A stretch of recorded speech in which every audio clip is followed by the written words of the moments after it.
राधे राधे, जय श्री कृष्णा, जय जय श्री राधे, जय जय श्री सीताराम। मानस पीयूष बालकांड।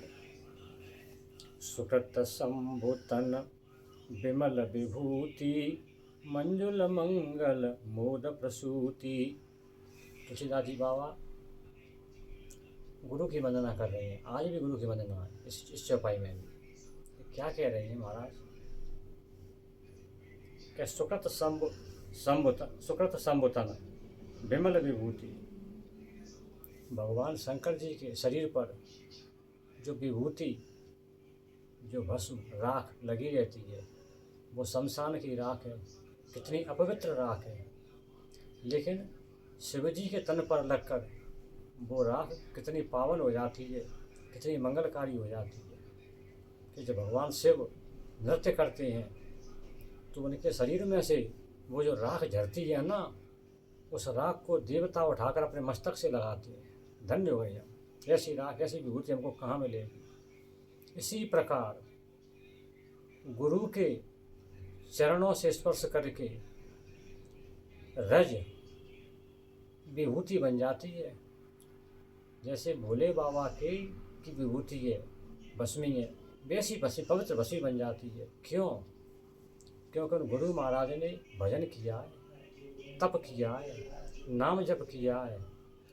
तो ऐसे नाम जप करने वाले, भजन करने वाले भक्त गुरु के चरणों से कैसी भी अपवित्र रज स्पर्श कर जाए, वो रज पवित्र हो जाती है, वो विभूति बन जाती है।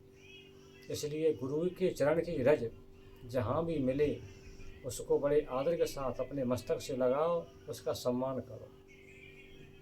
अब कहते हैं बाबा कि मंजुल मंगल मोद प्रसूति। प्रसूति कहते हैं जहाँ बच्चा पैदा होता है, उस स्थान को मंजुल मंगल। मंजुल क्या है?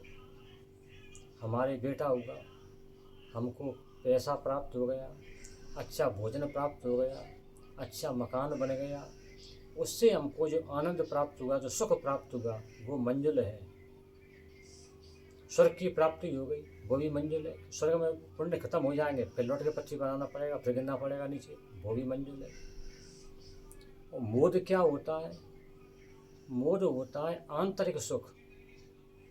साधक बैठा हुआ है आराम से, वो भजन कर रहा है, उसको भजन करने से जो आनंद की प्राप्ति हो रही है, वो मोद है।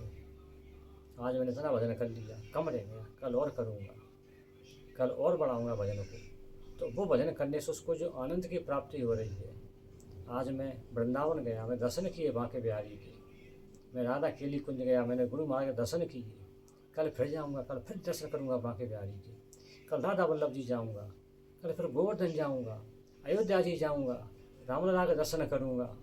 तो उसको जो आंतरिक सुख प्राप्त हुआ, उसको पैसे नहीं मिले, मकान नहीं मिला, अच्छे कपड़े नहीं मिले, अच्छा भोजन नहीं मिला, लेकिन उसको आंतरिक सुख प्राप्त हुआ, उसकी आत्मा हर्षित हो गई, वो होता है मोद। तो तुलसीदास बाबा ने क्या कहा है कि मंजुल मंगल मोद प्रसूति। जो ऐसा मंगल, ऐसा मंजुल जो कि आंतरिक सुख प्राप्त करा दे, वो प्रसूति देने वाला है। जैसे जो बच्चा पैदा होने पर माँ को जो खुशी होती है, वैसी खुशी प्राप्त उसको होती है। तो ऐसे सुख की आकांक्षा तुलसीदास बाबा ने की है। हे प्रभु, मुझको ऐसा सुख प्राप्त हो कि मोद रूपी सुख, ऐसा मंजिल हो मेरे हृदय में उत्पन्न हो, मोद रूपी मंगल। मोद रूपी मंगल कैसे? मैं रामचरितमानस से लिखूं, राम जी का चरित्र सुनूं, राम जी का चरित्र लिखूं, तो मेरे अंतःकरण में मुझे सुख प्राप्त हो। ऐसा सुख मुझे चाहिए, मुझे बाहरी सुख मुझे नहीं चाहिए। इसलिए मैं गुरु जी के चरणों की वंदना करता हूँ। जहाँ भी गुरु जी के चरण रज मुझे मिलेगी, मैं अपने गुरु के चरण रज को अपने मस्तक से लगाऊंगा, उसमें लेटूंगा, उसका सम्मान करूंगा, तब मुझे ये मोद रूपी सुख प्राप्त होगा, नहीं तो नहीं हो पाएगा। मुझे बाह्य सुख नहीं चाहिए, मुझे आंतरिक सुख चाहिए। ऐसी वंदना बाबा अपने गुरु से कर रहे हैं और ऐसी इच्छा जाहिर कर रहे हैं। ये इस चौपाई का अर्थ है। राधे राधे, जय श्री कृष्णा, जय जय श्री सीताराम। राधे राधे, जय श्री कृष्ण।